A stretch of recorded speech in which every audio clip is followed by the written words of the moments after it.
And a very warm welcome to you all for this third in our series of 5 online lunchtime concerts and this pre-concert talk.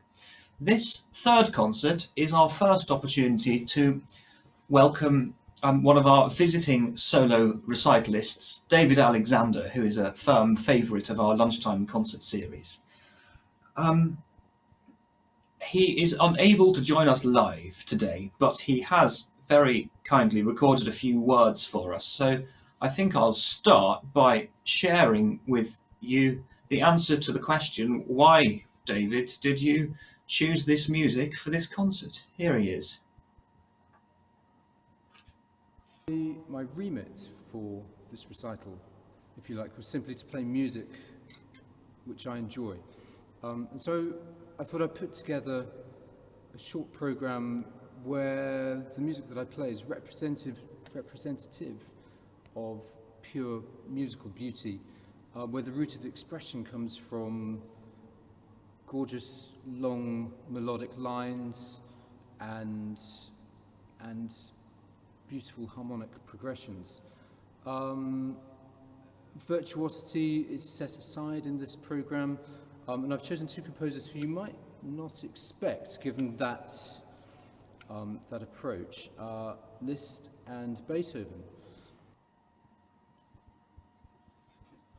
I think David is being modest when he tries to suggest that his program isn't virtuosic. You may agree with me later when you see and hear him playing that it looks rather difficult. Let's discuss first of all David's first piece, which is by Liszt, and I'll allow him to introduce it himself first of all. So here is David on Sposalizio by Franz Liszt. My first piece of the recital is Liszt's Sposalizio, meaning marriage, and in this case the marriage of Mary and Joseph. Lo Sposalizio is actually the title of a painting by Raphael of 1514, depicting the wedding day of Mary and Joseph. And so, if you like, this piece is Liszt's musical representation of that work. It's the opening piece of his Année de Pèlerinage, Book 2, that is, based in Italy.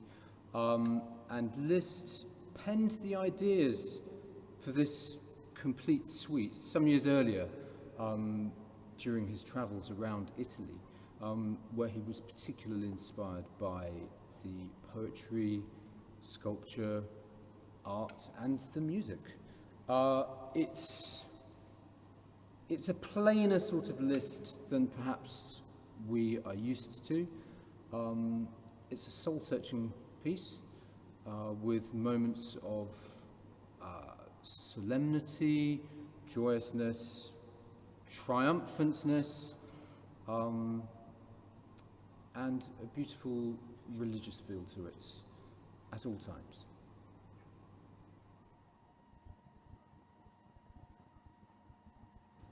My first piece of the recital is Liszt's Sposalizio. Sorry to accidentally play that again to you twice. So, how interesting, a piece of music based explicitly on a work of art by Raphael. And on your screen now is an excerpt from a letter that Liszt himself wrote to the composer Berlioz about the influence of Italy and Italian art on his music. The beautiful in this privileged country, to which he refers to Italy, appeared to me in the purest and most sublime forms. The art showed itself to me in all its splendour. It revealed itself to me in its universality and in its unity. The feeling and the thought penetrated me more each day concerning the hidden relationship which unites works of genius. Raphael, whose work inspired this piece, and Michelangelo helped me better understand Mozart and Beethoven. And here is the artwork in question, Lo Sposalizio by Raphael, upon which this piece is based. And what does it mean to base a piece of music on a work of art? I think in some ways we can see the joy, the solemnity, the tranquility in the painting, and as David alluded to, we can hear it as well, those same features in the music. But Liszt talks also about the form of this art informing his music. And what might that mean? Well, much ink has been spilt by musicologists on subjects such as these, but I will do my best in a few minutes just to make a start on that subject. As I look at this painting, my eye is drawn, perhaps first, to the wedding party at the front. And then, inevitably, my eye is drawn to the temple at the back. And I see those as two separate things. Yet, the longer I look at this painting, the more those two things are drawn together. There are little details. So, for instance, if you look at the hat of the officiant in this wedding party, that is mirrored in the roof of the temple with the colour and the little shape on the top. If we look at the extreme perspective of this painting, we see, for instance, that the temple is the same height as the people. And in the hands of a genius like Raphael, I think that is unlikely to be a coincidence. And if we look at the path to the temple, we see ourselves being drawn to the front door. And if we look down at the feet of the members of the wedding party, we realise that they are standing on that path which unites the very front of this painting with the very back of it. The whole painting is in the end enveloped by the temple. In a piece of music, musical ideas are inevitably presented one at a time. So we might hear a little snippet of a tune and then another tune after it, or we might hear a section of music which comes to a definite close, for instance, followed by another section of music which has a definite start and a definite finish. Both of those things are true in this piece. It begins, for instance, with a bell-like musical idea, which is followed very quickly by something that sounds like it might just be the start of a slow dance, perhaps a wedding dance. And there are also very definite starts and ends of sections in this piece too. So we have different things laid out side by side, rather like having the temple and the people. And gradually, Liszt combines and develops musical themes until they envelop each other. They become indistinguishable from each other in some cases, and thereby turns these ideas into one thing, into one piece, into one work of art. David's next and more substantial, certainly in terms of length, piece in the programme is a Sonata by Beethoven, which I will allow him to introduce himself. Here he is.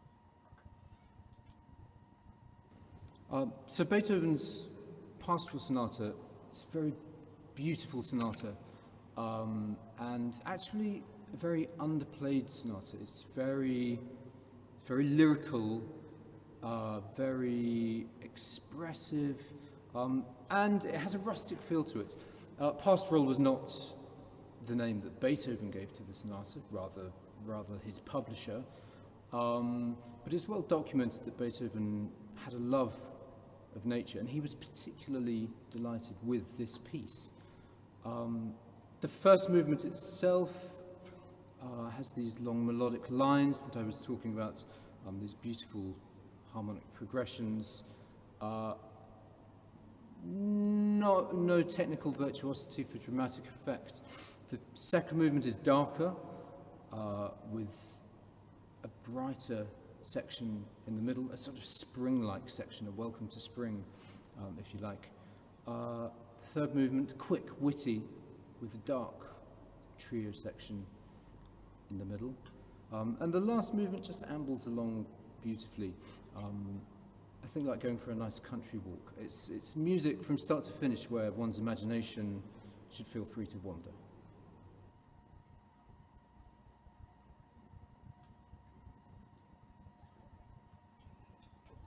Let's take a quick look in our last couple of minutes at just a couple of pages of this sonata, and we can indeed see on the top of this page it's marked Sonata Opus 28. We can see the year in which it was written, 1801.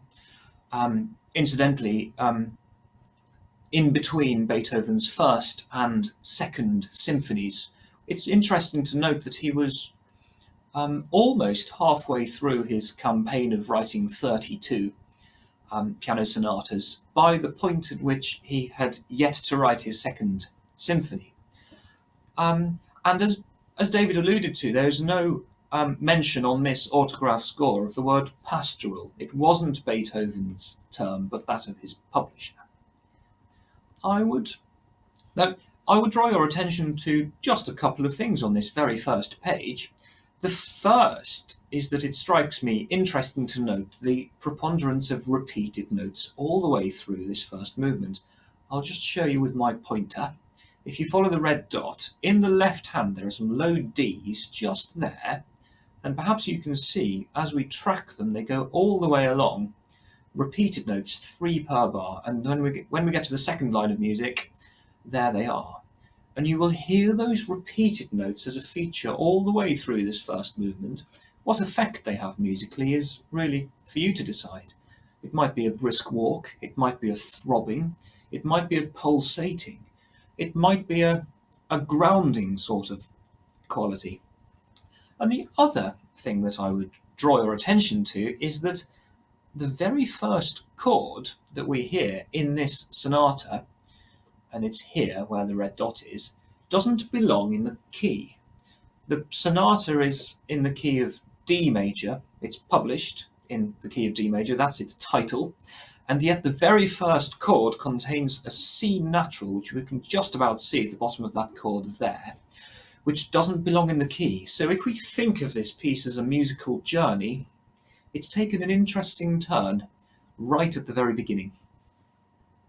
Let's take a little look now at the beginning of the final movement, and this is the one that David thought of perhaps as being like a nice walk in the country. It certainly does have a rambling feel. And yet again, have a look in this one. We keep coming back to the same D. There it is, there it is, there it is, there it is. So again, we have this very grounded quality, I think, all the way through this sonata of continually coming back to the home note. And finally, it's nice to note that even the greatest among us sometimes make mistakes. There's a good old bit of scribble in the first couple of bars of this page of the autograph. It's quite an interesting insight, I think, into composers' minds, how they cross things out. He's pretty determined about those 2 bars. He does not want those 2 to survive. He also, for what it's worth, doesn't seem to bother with treble clefs at the start of lines. There's no clef there. There's no bass clef where we would certainly teach our students to put them in. He hasn't bothered with a key signature there or anywhere else on the page. And where he has put a key signature in the top of this page, it is in fact incorrect. It should be an F sharp and a C sharp, and he's missed off the C sharp. So Beethoven composes like a man in a hurry, which I suppose perhaps he was. And a final note. This is a comparison of Beethoven's crossing out with Mozart's. On the left, you'll see Beethoven, pretty scruffy, goes over it several times, lots of swirls, lots of squiggles. Mozart is more efficient on the right. A simple cross through each line, just to make sure that it's enough.